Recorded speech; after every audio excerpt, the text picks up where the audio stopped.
క్షణం ఆగండి, ఆలోచించండి, స్పందించండి. ఈ సూత్రాన్ని పాటిస్తే ప్రజలు ఆన్లైన్ మోసాల నుంచి ఈజీగా బయటపడవచ్చు. డిజిటల్ మోసాలపై ఆందోళన చెందకుండా అప్రమత్తతో ఉంటే చాలు.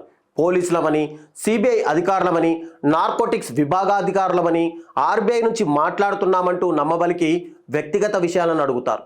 ఇప్పటికిప్పుడు తాము చెప్పినట్లు చేయకపోతే అరెస్టు తప్పదని మానసికంగా ఒత్తిడి చేస్తుంటారు. ఇలాంటి ఘటనల పట్ల ఎవరూ భయపడకూడదు. 1930 నెంబర్కు సైబర్ క్రైమ్ పోర్టల్లో ఫిర్యాదు చేయాలి. అవగాహన కార్యక్రమాలపై ఫోకస్ పెట్టాలి. డిజిటల్ నేరాలపై ప్రధాని నరేంద్ర మోడీ మన్ కీ బాత్ కార్యక్రమంలో ఎప్పటికప్పుడు ఈ సైబర్ క్రైమ్ బ్యూరో గురించి అప్రమత్తం చేస్తూనే ఉన్నారు. మోసం జరిగిన తర్వాత దర్యాప్తు చేయడం వల్ల అంతగా ప్రయోజనం ఉండదని, ప్రజల్లో అవగాహన పెంచడంతోనే సైబర్ నేరాలను కట్టడి చేయవచ్చని అధికారులు చెప్తున్నారు. ప్రసార సామాజిక మాధ్యమాల ద్వారా అవగాహన కల్పించడం, వ్యక్తిగతంగా సందేశాలు పంపించడం ద్వారా ప్రజలను అప్రమత్తం చేయవచ్చని యోచిస్తున్నారు. నిత్యం ఏదో ఒక చోట ప్రజల అమాయకత్వాన్ని, అత్యాశను ఆసరాగా చేసుకొని సైబర్ నేరగాళ్లు రెచ్చిపోతున్నారు. వీడియో కాల్ చేస్తూ నమ్మించి మోసాలకు పాల్పడుతున్నారు. దీన్ని నమ్మిన చాలామంది డబ్బును బదలాయిస్తూ మోసాలకు గురవుతున్నారు. ఇటువంటి ఘటనలపై అప్రమత్తంగా వ్యవహరించాలని సైబర్ క్రైమ్ అధికారులు అంటున్నారు. గుర్తు తెలియని వ్యక్తులు పంపే లింకులను తెరవవద్దని, ఓటీపీ, బ్యాంక్ ఖాతా వివరాలు, పిన్ నెంబర్, వ్యక్తిగత వివరాలను ఎట్టి పరిస్థితుల్లోనూ ఇతరులతో పంచుకోవద్దని అవగాహన కల్పిస్తున్నారు. సెల్ ఫోన్ వినియోగంలో ఏమాత్రం నిర్లక్ష్యం వహించినా సైబర్ నేరగాళ్ల ఉచ్చులో పడే ప్రమాదం ఉంది. ఉమ్మడి కరీంనగర్ జిల్లాలో 1790 సైబర్ నేరాల కేసులు నమోదయ్యాయి. బాధితులు భారీ స్థాయిలో నగదును కోల్పోయారు. రామగుండం పోలీస్ స్టేషన్ పరిధిలో ఓ వ్యక్తికి సైబర్ నేరగాళ్లు ఫోన్ చేసి నీపై మనీ లాండరింగ్ కేసు నమోదైంది, తాము చెప్పినట్టు నెంబర్కు డబ్బులు పంపిస్తే పరిశీలించి తిరిగి మీ ఖాతాలోనే జమ చేస్తామని అతన్ని నమ్మబలికారు. దీన్ని నమ్మిన బాధితుడు విడతల వారీగా 1,43,00,000 నేరగాడు చెప్పిన ఖాతాలో వేశాడు. నెలలు గడుస్తున్నా తిరిగి తన ఖాతాలోకి డబ్బు జమ కాలేదు. దీంతో అనుమానం వచ్చిన బాధితుడు సైబర్ క్రైమ్ పోలీసులకు ఫిర్యాదులు చేయగా నిందితులను అదుపులోకి తీసుకున్నారు. ఇక మరో కేసు గురించి మాట్లాడితే, కరీంనగర్కు చెందిన ఓ వ్యక్తి బంగారంపై పెట్టుబడి పెడితే 2 అవుతుందని వచ్చిన సందేశాన్ని నమ్మి విడతల వారీగా 33,63,000 గుర్తు తెలియని వ్యక్తి చెప్పిన ఖాతాలో వేశాడు. మొదటగా రెట్టింపు డబ్బులను అతనికి చెల్లించారు. దీన్ని నమ్మి భారీ మొత్తంలో నగదును జమ చేయగా ఆ తర్వాత వారి నుంచి ఎలాంటి సమాధానము లేదు. ఇక మరో కేసు చూస్తే, కరీంనగర్కు చెందిన ఒక వ్యక్తికి గుర్తు తెలియని మహిళ నుంచి ఫోన్ కాల్ వచ్చింది. మీ ఆధార్ కార్డు వివరాలతో మీకు తెలిసిన వ్యక్తి లోన్ తీసుకున్నాడు, దానికి మీరే బాధ్యత వహించాలి అని చెప్పింది. ఇంటి చిరునామా, ఇతర వివరాలు అన్నీ తెలపడంతో కంగుతిన్న బాధితుడు వెంటనే అనుమానం వచ్చి ఎదురు ప్రశ్నలు వేశాడు. పోలీసులకు ఫిర్యాదు చేస్తానని చెప్పడంతో ఫోన్ చేసిన వ్యక్తి ఇమ్మీడియట్గా ఫోన్ పెట్టేసింది.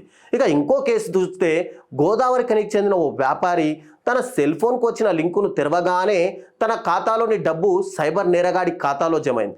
తక్షణమే గుర్తించి 1930కి కాల్ చేసి ఫిర్యాదు చేయడంతో కొంతమేర నగదును బదిలీ కాకుండా ఆపారు.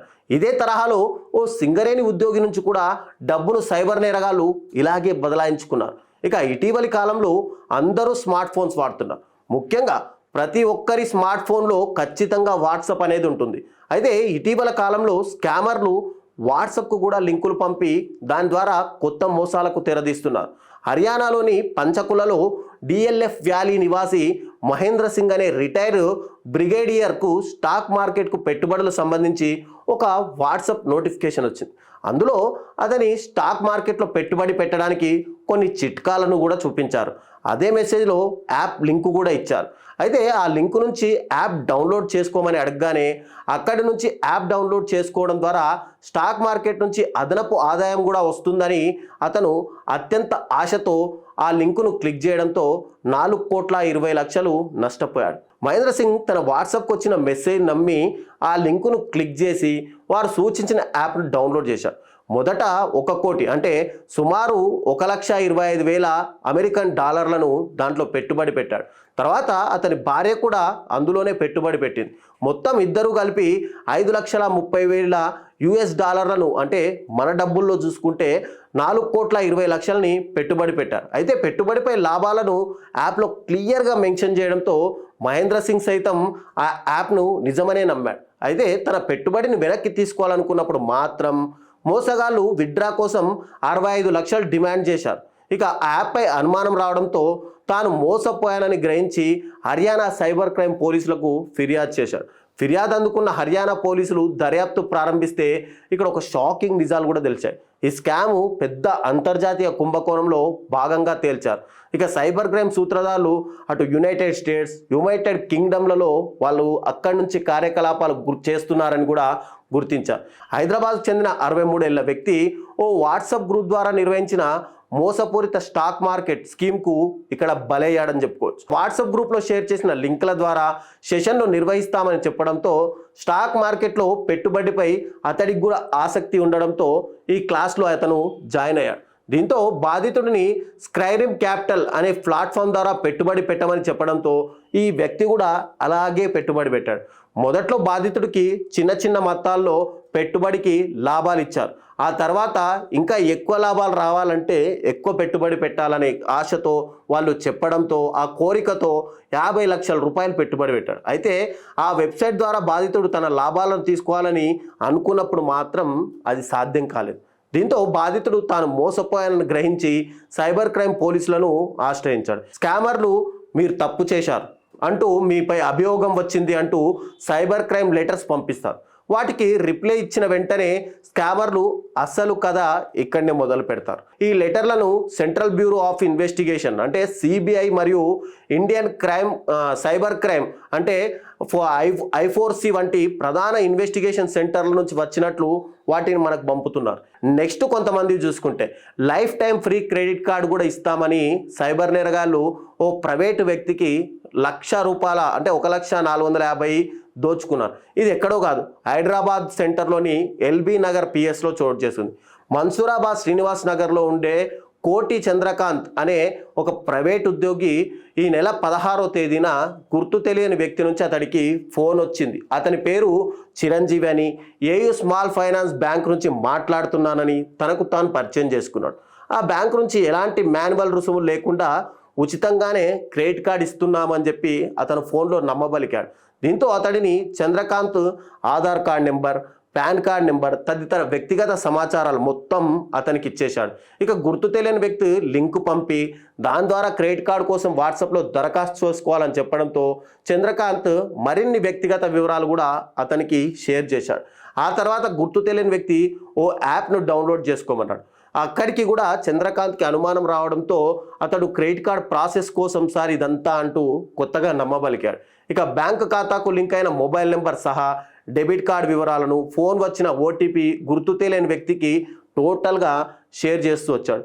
రాత్రి అతడి ఫోన్కి ఇదంతా ప్రాసెస్ అయిపోయిన తర్వాత రాత్రి అతడి ఫోన్కి పలుసార్లు ఓటీపీలు వచ్చాయి.